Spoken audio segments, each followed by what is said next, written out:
മൂന്ന് കുട്ടികളാണല്ലോ അമ്മയ്ക്ക്. അതറിയില്ലേ? ഇവിടെ ആ ദേവതയും കൂടി ചേർന്നാണ് ഇവിടുത്തെ അമ്മ ഇരിക്കുന്നത്. മാവ് വിഷ്ണു മഹേശ്വരൻ, ഇവർ 3 പേരും അമ്മയെ വന്നിട്ട് രാത്രി പൂജിക്കുവാണ് ഇവിടെ ചോറ്റാനിക്കരമ്മയെ. സങ്കല്പം, അതായത് ചരിത്ര ബുക്കിൽ എഴുതിയേക്കുന്നത് അങ്ങനെയാണ്. രാത്രി മേശാന്തിമാരുടെ പൂജ കഴിഞ്ഞ് നട അടച്ചു പോയാൽ ദേവന്മാർ വന്ന് അമ്മയുടെ പാദം പൂജിക്കുവാണ്. പാദത്തിൽ പൂവിട്ട് പൂജിക്കുക. ദേവന്മാർ മനുഷ്യരുള്ളിടത്ത് വരില്ലല്ലോ. അപ്പോൾ മനുഷ്യരായ മേശാന്തിമാർ അടച്ചു പോയി കഴിയുമ്പോൾ, ശിവേലിയും ഗുരുതി എല്ലാം കഴിഞ്ഞ് അടച്ചു പോയി കഴിയുമ്പോൾ അമ്മയെ ശ്രീകോവിലിൽ വന്ന് ദേവന്മാർ വന്ന് പൂജിക്കുകയാണ്. 33 കോടി ദേവതകളും വരും അവിടെ. എന്നിട്ട് വന്ന് പൂജ കഴിഞ്ഞ് നട തുറക്കണയാണ് നിർമാല്യം.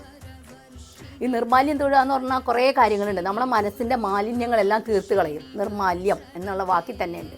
നമ്മൾ ഈ ദേവന്മാർ പൂജ ചെയ്ത് നട തുറക്കുന്നതാണ് നിർമാല്യം. അപ്പം നമ്മൾ നിർമാല്യം തൊഴുതാൽ 3-4 ഗുണങ്ങളുണ്ട്.